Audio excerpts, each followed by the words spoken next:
तीर्थों का गुरु कौन है? अब जो नहीं जानते, अभी से मेरा चैनल है, उसके ऊपर ओके करो, सब्सक्राइब करो और मेरे से जुड़े रहो। जय श्री राम। कैसे हो? सब ठीक हो? नहीं भाई, आज तो बात सही है। आप ठीक हो जने तो अट्टे आया, अगर ठीक नहीं होता तो ए बेटा ओए मदन गोपाल भाई, ओरिजिनल जिंदगी तो यही जीवे। आप तो हतरे जगह पशियोड़ा पड़िया हूं, इनको कोई परवाह नहीं है खाना कहाँ से आएगा, ड्रेस कहाँ से आएगी, पानी कहाँ से आएगा, इनको कोई लेन देना नहीं है। बस ओरिजिनल जिंदगी। देखिए भगवान आनंद ले रहे हैं, तो ब्रह्मा जी को थोड़ा अटपटा लगा कि चलो परीक्षा तो लेनी पड़ेगी। तो बछड़े थोड़े से दूर चले गए चरने के लिए। तो ब्रह्मा जी ने आपकी योग माया के माध्यम से सारे बछड़े ब्रह्मलोक पहुंचा दिए। भी छोटा सा कृष्णा इधर देख रहा है, इधर देख रहा है, नहीं मिले बछड़े। थोड़ा दुख भी हुआ, बछड़े गए कहां। थोड़ी देर हुई, जब ग्वाल बाल के पास में आए तो ग्वाल बाल भी नहीं है। उनको भी ब्रह्मा जी ने अपने लोक में ले जाके गुफा में बंद कर दिया। अब कृष्ण अकेले। थोड़ा दुख तो होता ही है, पर वो तो भगवान थे महाराज। उन्होंने अंतर ध्यान लगा के देखा तो ये सब सारी ब्रह्मा जी की चाल है। उन्होंने अपना काम किया, करने दो, कोई बात, तुम भी खुश रहो। भगवान ने अपने अंश में सेम के सेम इतने कितने बच्चे प्रकट कर लिए और इतने कितने ग्वाल बाल प्रकट कर लिए, कोई चेंजिंग नहीं। बस ब्रह्मा जी के ठिकाने और ये इनके ठिकाने। शाम को घर पे आ रहे हैं, फिर आप रहे जंगल में आ रहे, ऐसे करते करते 12 महीने बीत गए। तब जाके ब्रह्मा जी ने सोचा कि बात क्या है। वापस आके देखे तो सेम की सेम दुनिया, कोई फर्क नहीं है। इधर भगवान ने सोचा कि अब ब्रह्मा जी को कुछ बताना चाहिए। ब्रह्मा जी इधर आ रहे हैं देखने के लिए, और भगवान सेम ब्रह्मा जी का रूप बना के जाके विराजमान हो गए अपने तख्त पे।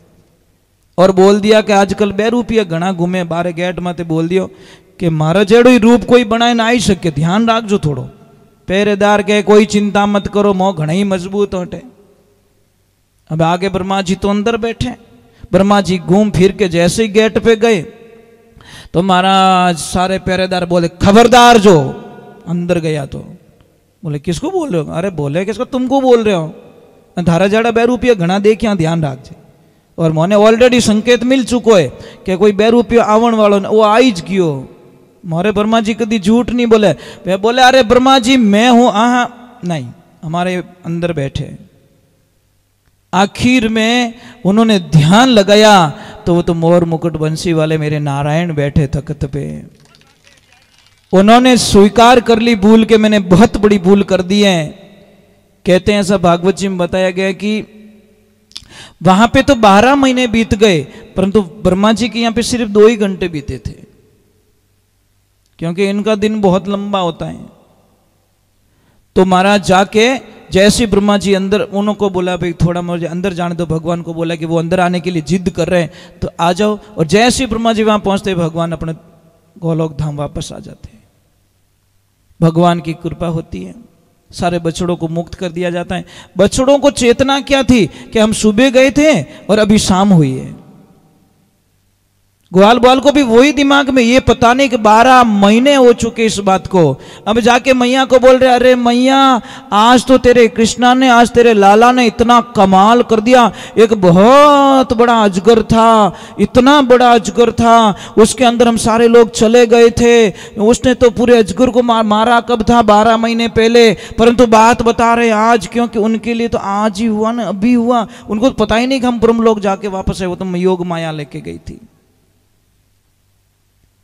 तो थोड़ा सा नंद बाबा को थोड़ा अटपटा लगा कि नहीं, अब ये जगह छोड़ने में ही फायदा है। जब उन्होंने सारे लोगों को इकट्ठा किया और बोला कि भाई अब मैं जाता हूं, मैं चाहता हूं मैं ये जगह छोड़ दूं, मुझे एक बात बताओ, ऐसी कौन सी जगह बढ़िया है, कहां पे ऐसी जगह है जहां पे हम रह सके, हमारी गाय माता सुखी हो सके और हमारे को अच्छा हो सके। तो बहुत सारे लोगों ने बोला कि आपका राजमहल यहाँ पे, सब कुछ यहाँ पे पले बड़े यहीं पे हो, आप ये क्यों छोड़ रहे हो? कि मैं मेरे बच्चे के लिए कुछ भी कर सकता हूँ, मेरे बच्चा यहाँ सेफ नहीं है, बार बार लाला पे कोई कष्ट आ रहा है, क्योंकि मैं नहीं चाहता कि मेरे बच्चे पे कोई कष्ट आए, मेरे बच्चे के आगे ये गांव ये महल कुछ भी नहीं है। देखो एक बात बोलूं आपको, देखो माता पिता कैसे दयालु होते हैं, अपनी सारी जिंदगी की प्रॉपर्टी 1 मिनट में बच्चों को दे के चले जाते, 1 मिनट में। और बनाते हुए भी पहले उनके दिमाग में ये चीज होती है कि ये मेरे छोटे वाला का, ये मेरे बड़े वाले का। परंतु एक बात ध्यान रखना, राधे राधे, एक बात आप नोट कर लेना, कहीं पे भी कोई बड़ा बंगला हो ना, कोई आदमी था, गुरुजी के पास में गया और गुरुजी को बोला कि गुरुजी मैंने सुना है कि आप स्वर्ग और नरक का दर्शन करवाते हो। तो गुरुजी ने बोला हाँ मैं तो करवाता हूं। तो गुरुदेव मारी तमन्ना है मनी स्वर्ग और नरक का दर्शन कराए लो, पछ में मनी शांति हो जावे। ठीक है बेटा 2-4 दिन रुक। एक दिन बोले चले चल मेरे साथ में, और जैसे ही लेके गए, एक बहुत बड़ी बिल्डिंग बनी हुई थी, करोड़ों रुपए की कारें खड़ी है, नीचे कार पार्किंग बनाया हुआ। जैसे ऊपर के माले में गया, बहुत सारा सुविधाएं वाला फ्लैट था, उससे बड़ा सुविधाएं वाला फ्लैट था, उससे ऊपर गए और सुविधाएं वाला, और ऊपर गए और सुविधा वाला फ्लैट। परंतु जैसे ही ऊपर गए लास्ट के छत पे, तो एक पत्थरे डाला हुआ एक रूम बना हुआ, और ऐसा रूम कि आप देख नहीं पाते हो, कहां से टूटा हुआ, कहां से पंखा भी वो टेढ़ा, हवा भी नहीं दे रहा है, पानी की मटकी शुद्ध नहीं है। और वहां पे वो उनके माता पिता वहां ऊपर जाके महाराज जी ने प्रणाम किया, कैसे हो दादा दादी? कि बस महाराज जी एक ही प्रार्थना करते हमेशा कि हम दोनों को सिर्फ मौत आ जाए, बस कुछ नहीं चाहिए हमको, कुछ नहीं चाहिए, सिर्फ मृत्यु आ जाए बस। और जब मृत्यु आ जाएगी तो हम सोचेंगे कि हमारा जीवन का पीछा छूटा। महाराज जी 4 बेटे हमारे हैं, 4 बहू है, सब करोड़पति अरबोंपति है, पर हमारे को सजा ऐसी दे के रखी है कि किसी से मिलने नहीं दिया जाता, कोई हमारे को टाइम पे पानी नहीं देता, 5-5 8-8 दिन बाद में एक बार पानी ला के देते हैं, कभी 4-4 दिन बाद में एक बार खाना मिल जाता है तो खा लेते, नहीं तो राम राम है ये। इतनी वरदान सुन के महाराज जी की आंखों में आंसू आ गए। ये सारा दृश्य वो भाई देख रहा था। अब नीचे उतर रहे, सारी बहुएं तैयार खड़ी गेट पे, महाराज जी मेरे घर पे आओ, महाराज जी मेरे घर पे आओ, महाराज जी मेरे घर पे आओ। महाराज जी ने देखा तक नहीं, और महाराज जी नीचे उतरते उतरते उतरते चले गए। और जैसे ही थोड़ा 2-4 गली छोड़ी आगे और एक बिल्डिंग बनी हुई थी, वो भी 4 माले की थी, पर नीचे ग्राउंड फ्लोर में बहुत बड़ा बढ़िया व्यवस्थाओं का आशियाना बना हुआ था। वहां पे बुजुर्ग दंपति, और जैसे ही महाराज जी वहां पे जाते हैं, वो बुजुर्ग दंपति हाथ जोड़ के खड़े होते, आइए गुरुदेव आइए, आसन पे विराजमान होइए। और माता ने एक आवाज लगाई कि बेटा, 4 बहुएं दौड़ के आई, 4 बेटे दौड़ के आए, और सारे पोता पोती सब दौड़ के आए। हाँ दादाजी दादी जी बोलिए क्या आदेश है आपका? कि बेटा कुछ नहीं, गुरुदेव आए, सब चरण छुओ। सब ने चरण छुए, प्रणाम किया, और सारे लोग बैठ के पालथी मार के, एकदम ऐसा लग रहा है पहले बैठे ही थे। महाराज जी ने वहां पे भी प्रणाम किया, वहां पे कुछ थोड़ा पानी आनी पिया, और फिर चेले को लेके चले गए। चेले ने 2-3 दिन बीतने जाने के बाद में वापस पूछा कि गुरुदेव मारो ही तो काम कर लो, मैं किन काम अठे आयो, मने इतो तो बता लो। चल गुरुदेव क्यों बेटा, 4 दिन पहले बताए तो चुकूं तने मैं, 4 दिन पहले तुझे स्वर्ग और नरक के दर्शन करवा के लाया हूं। कि कहा गुरुजी, जब हम पहले गए थे जो सबसे दुखी थे, ऊपर उनको पानी की भी व्यवस्था बराबर नहीं थी, और 4 बेटे करोड़पति थे, वो बूढ़ा बूढ़ी नरक में जी रहे थे, और जब सेकंड में वहां पे दर्शन किया तो वो दोनों स्वर्ग में जी रहे। यहीं पे स्वर्ग है और यहीं पे नरक है। एक बात का ध्यान रखना महापुरुषों, अगर आपके बच्चे सिर्फ एक आवाज में एक आवाज में आपके पास पहुंच जाए, उस दिन सोच लेना कि मैंने मेरी जिंदगी की सबसे अमूल्य चीज पा ली है, अमूल्य चीज जिसकी कोई मोल नहीं चुका सकता। कोई बेटी थी, आदत इतनी गंदी पड़ चुकी उसकी, एनी टाइम मोबाइल या टीवी, मोबाइल या टीवी। मम्मी काम का बोलती थी, कोई परवाह नहीं, मम्मी चिल्लाओ, पर उसने एक चीज जरूर कर ली कि मम्मी 10 बार चिल्लाएगी तब मैं एक बार हां बोलूंगी। उसने अपने नियम में लिख दिया।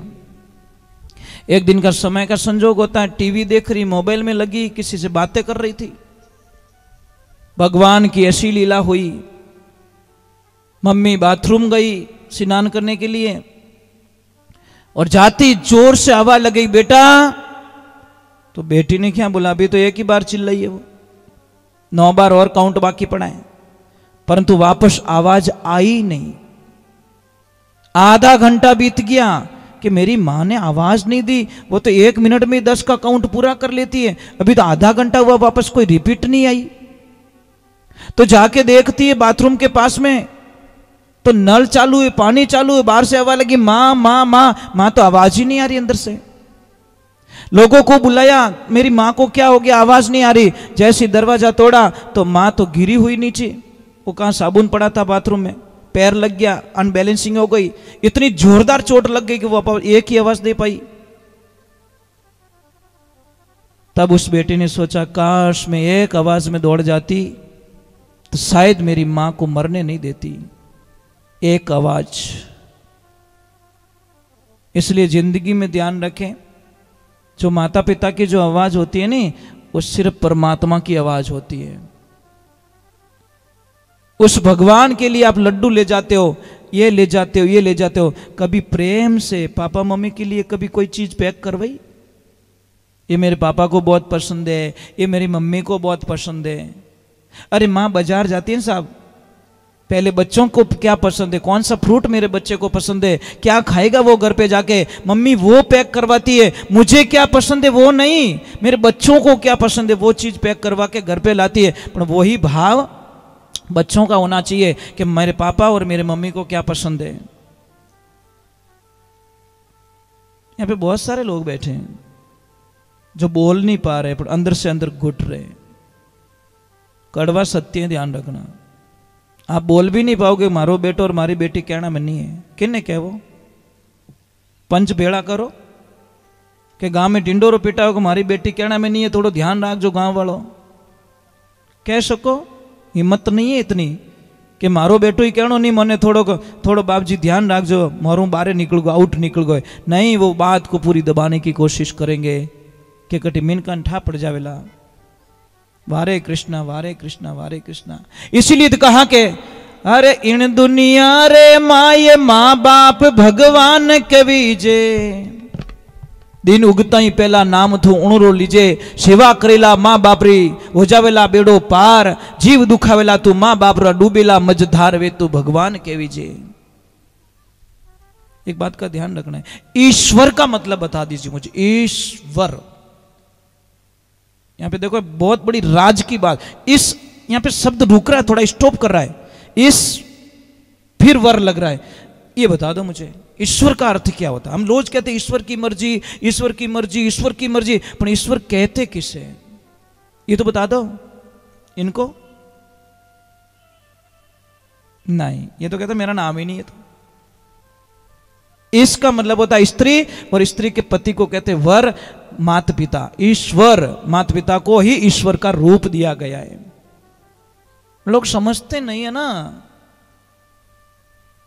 अभी नंद बाबा ने यही विचार किया कि नहीं मेरा बेटा यहां सेफ नहीं है, चलो हम जाते हैं। तो किसी ने सुझाव दिया कि वृंदावन धाम ही ऐसा धाम है, वहां पे हम सब आनंद से रह सकते हैं। तो वहां से वृंदावन के लिए प्रस्थान करते हैं। ब्रह्मा जी को चमत्कार दिखाते, ब्रह्मा जी की जो अंधविश्वास था उनको उनके प्रति कि नहीं ये भगवान नहीं हो सकते, उनको भी पता चल गया कि ईश्वर है। वृंदावन की तरफ जाते हैं। वृंदावन कौन है वृंदावन? वृंदा कौन है वृंदा? कौन है बताओ? अरे आपने हजारों बार भागवत सुनी है, आप सब, आप मुझे ये जो ग्रुप लग रहा है ना आगे का, ये मैं पता चल देता चेहरे से कि ये सुनने वाले हैं, मुझे ऑटोमेटिकली पता चल जाता है। क्यों लगता है कि आपके जो हाव भाव होते हैं ना चेहरे के, वो ऑटोमेटिकली कह देते हैं कि नहीं इसको कुछ पता है। तो वृंदा किसे कहते हैं? कौन है वृंदा? बस अरे गई भैंस पानी में, ब्याह करियो ने के बींद कुणी को तो ठाई को नहीं, फेरा फिरिया में अपन मारो बींद कुणे ओ ठा को नहीं। अरे वृंदा ये रही, ये कौन? ये रही वृंदा। समझ में आ रही नहीं? यही वृंदा है। और इसी ने भगवान को कहा था कि आप कब मिलोगे? इसके वचन के कारण मेरे श्री नारायण वृंदावन में आसरा लेते हैं। और वृंदावन कौन है? तीर्थों का राजा कौन है? तीर्थों का राजा कौन है? तीर्थों का राजा प्रयागराज। तीर्थों का गुरु कौन है? पुष्कर राज। अब थाने एड्रेस ठा नहीं पड़े तो मैं बता दूं, पुष्कर से हम एकदम नजदीक में रहते हैं कुल मिला के। पुष्कर नाम सुनिए उड़ा, सुने हुए हो? ठीक है, पुष्कर के पास में रहते हैं, नजदीक है। जब पुष्कर जाते हो तो हमारे वहां पे होके निकलना पड़ता है। तो पुष्कर राज हैं तीर्थों के गुरु, और सबसे बड़ा राजा है तीर्थों का प्रयागराज। तो प्रयागराज को गुरु बनाया गया, अब राजा बनाया गया। राजा को मतलब होता है सारे छोटे छोटे जितने भी तीर्थ हैं वो माघ महीने के अंदर प्रयागराज को टैक्स चुकाए। नियम है टैक्स चुकाने के लिए, माघ महीने में सब आओ और अपना अपना टैक्स देके जाओ। तो इधर थोड़ी प्रॉब्लम खड़ी हो गई, वृंदावन जा ही नहीं रहा है। भगवान गए, प्रयागराज गए भगवान के पास में, बोले प्रभु या तो मैंने राजपद में तू नीचे उतार दो या फिर वृंदावन को समझा दो, वो टाइम पे टैक्स दे दे। वो देता ही नहीं है। तो भगवान ने एक जवाब दिया कि मैंने तेरे को तीर्थों का राजा बनाया है, मेरे घर का राज्य नहीं बनाया तुझे। वृंदावन कौन है? वो मेरा घर है, मेरा धाम है, वहां पे तेरा कोई अधिकार नहीं है। तो वृंदावन जाते हैं, सब आनंद मंगल से रहते हैं एकदम बढ़िया। कोई क्या करे, अपने वहां पे भी कहां पीछा छोड़ रहे हैं, वहां पे भी कई राक्षसों को भेज देता है, वहां पे भी समस्याएं खड़ी कर देते हैं। हाँ देखा होगा ना? हाँ देखिए, ये देखिए एक ध्यान रखना, एक तो है सब जगह का फर्क तो पड़ता है। आप वहां पे जाओगे तो लगभग आपकी थोड़ी भाषा भी बदल जाएगी ऑटोमेटिकली। थोड़ा बोलने का तरीका होता है, टोन होता है ना, वो चेंज हो जाता है। जय श्री कृष्णा बोलते हैं, कोई राधे राधे बोल रहा है, कोई क्या बोल रहा है। आप यहां से आगे जाके क्या बोलोगे ये तो पता नहीं है, पर यहां अंदर घुसती ऑटोमेटिक चेंज हो जाओ। कितनी री उड़ी हुई तो अट शांति राख तू, मन तू बाहर आउन देता हूं। बाहर तो कहीं हमारे बीच में भगवान रे वार्तालाप हाले रही है, पर मैं बाहर आते ही पूरा काम कर लूंगा। परंतु यहां पे ये कारण होता है, सामने देखो बैठे नटखट, उनकी अर्धांगिनी भी बैठी है, शादी इनके साथ में तो कराते सालग्राम सिंह के साथ, है ना।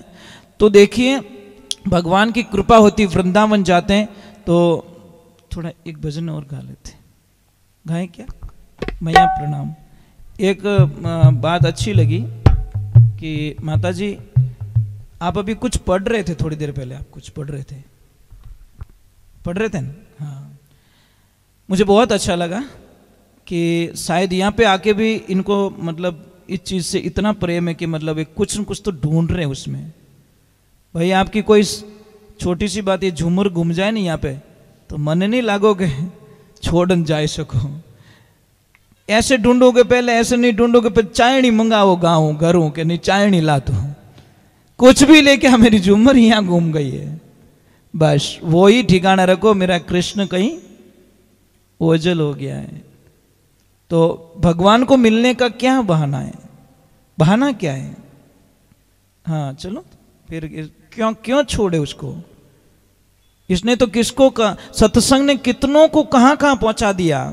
इसीलिए सत्संग को अमर जड़ी कहा गया है। सत्संग कभी मरती नहीं है। सत्संग में जो कोई आए बैठता है उसका बेड़ा पार हो जाए। राधे, थोड़ा जोर से, कंजूसी मत करो, दिन 2 ही बाकी रहे।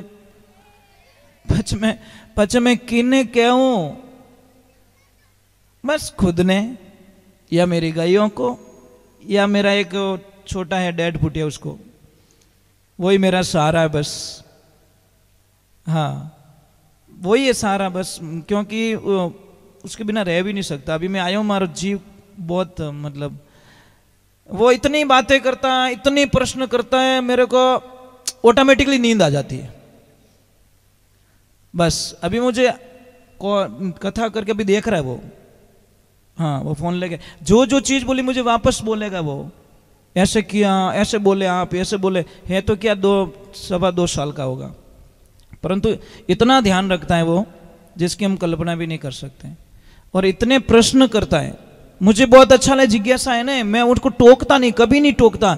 ये महाराज जी ये कैसा क्यों है, वो गुरुजी कहता है गुरुजी ये ऐसा क्यों है, ये ऐसा क्यों, मैं उसको कभी नहीं टोकता, तू चुप रह जा यार, दिमाग खराब मत कर। नहीं, मुझे पता है कि पता नहीं इसके मुंह से कब कौन सा शब्द निकल जाए और उस पर मैं मंथन करूं और मेरे जीवन का कल्याण हो जाए। कौन जाने कब ये प्रश्न कर ले और मेरे जीवन में कुछ नई रोशनी आ जाए। भगवान कहलवा दे भाई उससे, कौन जाने। हम बच्चे मान के सबसे बड़ी भूल कर देते हैं। बच्चे में इतनी जिज्ञासाएं होती नहीं, वो कुछ कुछ पूछता रहता है।